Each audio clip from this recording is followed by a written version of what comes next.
So for today's video ay maglalakad ako dito sa nagyelong ilog or kilalang Mutlaba River dito sa Poland.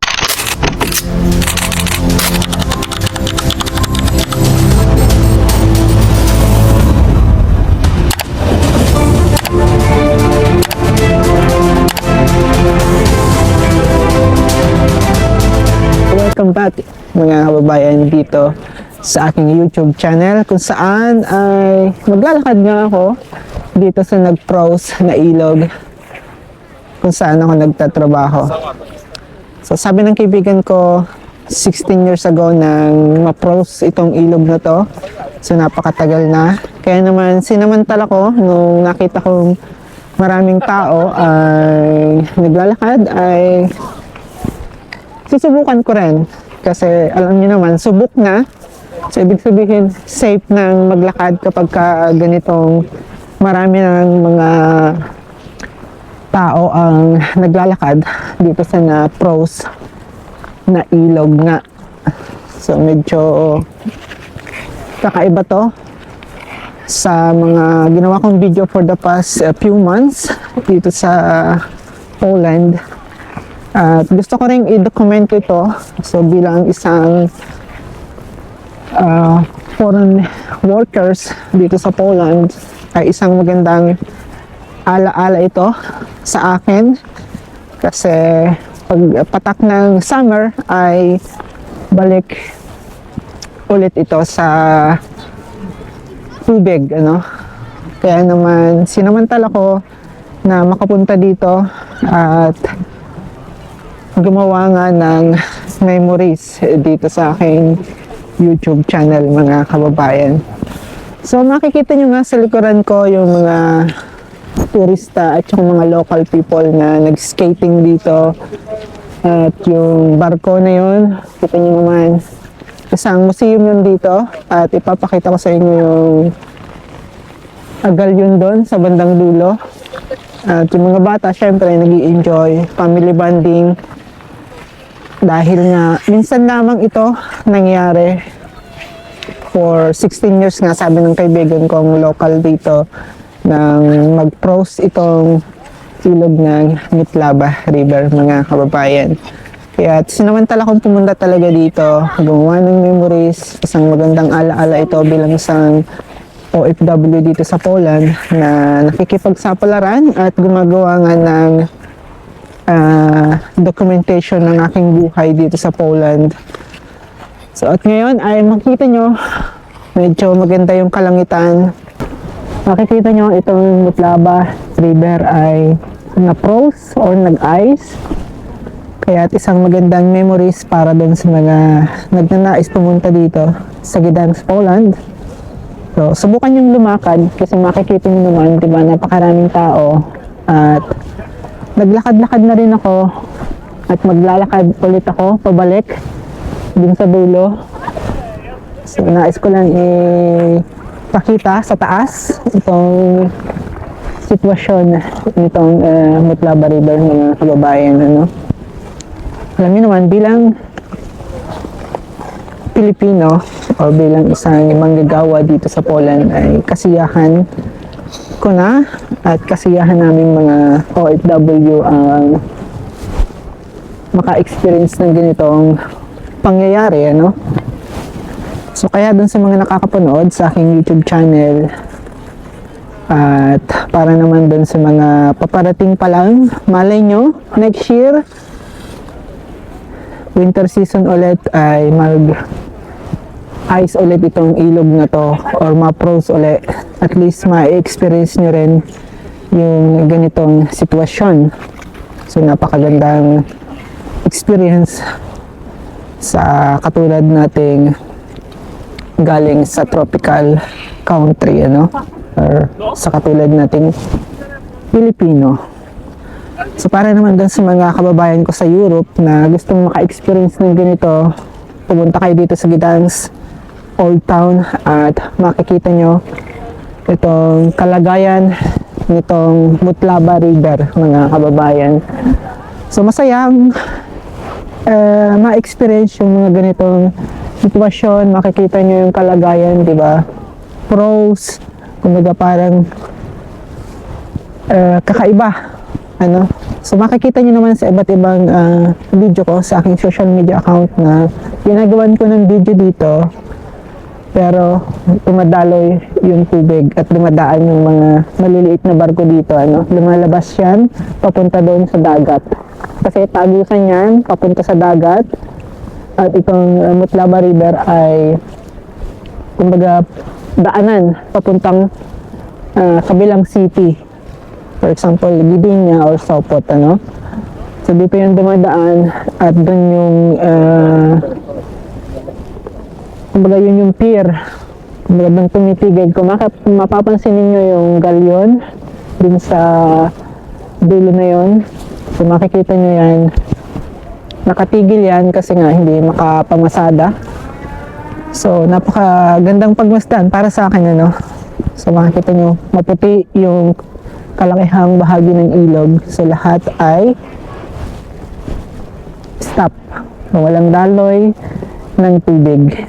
So yun yung landmark kung saan ay makikita nyo sa iba't ibang commercial ng Gidangs, yung landmark na yun. So isa ring pasyalan yun, kumbaga pwede kayong umakyat doon at makikita nyo itong bahaging ito or kalakihan nitong Mutlaba River. So para naman doon sa mga kababayan ko na gustong pumunta dito, anytime, I think until this month or maybe next month, hindi ko alam kung hanggang kailan magiging pros itong Mutlaba River, mga kababayan. Pero hanggat may bakante kayong oras or araw, pumunta kayo dito kasi matigas pa yung ice, kumbaga mataas pa rin yung negative, kaya pwede pa kayong maglakad dito sa kalakihang bahagi ng Mutlaba River, mga kababayan. Kung mapapansin ninyo yung galyon na barko, wala mo nang biyahe dahil nga nag-froze itong ilog ng Mutlaba. So, makikita nyo naman sa mga nakaraan kong ang video na laging naglalayag yung barko ng galyon na yan dito, mga kababayan. At isa yan sa mga attraction dito, yung galyon. Pero ngayon ay mag-iisang buwan na yung standby dahil nga frozen itong Mutlaba River. At medyo madulas din, ice nga yan dahil maraming nag-ice skating dito sa area na to. At napakasaya sa pakiramdam na nagawan ko ng video ito at naisama ko sa documentation ng aking buhay dito sa Poland. Alam nyo medyo malamig, pero magsuot kayo ng maayos na kasuotan kapag pupunta kayo dito para dun sa mga kababayan ko na nandito sa area ng Tri-City, Poland. At marami na rin yan, marami na rin akong mga kababayan dito na nakikita at nakikipagsapalaran nga dito sa Poland. So makikita nyo lang yan sa aking ilang mga video, sa aking reels, itong galyon, ano, so yung barkong galyon na yan. So mag-isang buwan na yan standby dyan at walang ang biyahe. At nadadaanan ko lang yan, mga kababayan, kasi yun yung pathway ng daanan ko papunta doon sa trabaho, yung bridge na yun, ano? At ito naman yung tulay na nakikita nyong umiikot kada 30 minutes. Sa summer makikita nyo yan, back to normal ulit yan, kasi back to normal na ulit itong na-froze na ilog na to, magiging tubig ulit ito, mga kababayan. At least meron akong memories na maipapakita for the future sa aking magiging pamilya or sa aking pamilya sa Pilipinas. Makikita nila ito, mapapanood nila na si Adrian na dating taga probinsya ay nakapaglakad na ng ice So, isang magandang memories yan para dun sa mga nangangarap na katulad ko.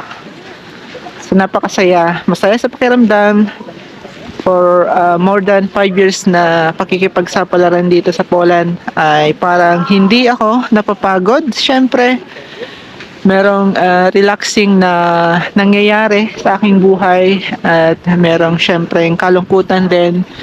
Pero may solusyon na binibigay ang Panginoon katulad nito. Nakakapag-unwind si Kabayang Adrian, nakakapaghalubilo sa mga taong katulad ko rin nakikipagsapalaran dito sa Poland.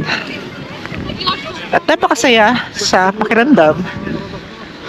So, syempre natatakot din ako once na lumubog or mag-crack itong ice na to. So, syempre, hindi marunong lumangoy si Kabayang Adrian, 'di ba? Hindi tayo marunong lumangoy sa malamig. 'Di ba? So, pang probinsya lang si Kabayang Adrian dahil laking probinsya si Kabayang Adrian. So, anyway, hopefully ay nagustuhan ninyo. So, yan, 'di ba? Yung building na nakikita nyo sa iba't ibang social media or sa iba't ibang post ng mga creators or ng mga photographer or ng mga videographer. Makikita nyo lang yung building na yan sa summer at ilog or tubig itong nilalakaran ko. Pero ngayon, makikita nyo ay naglalakad ako dito sa Mutlaba River dahil nga na-froze or naging ice yung kalakihang bahagi or kabuoang bahagi ng Mutlaba. So magandang alaala yan mga kababayan. Para sa akin ay napakagandang alaala nito.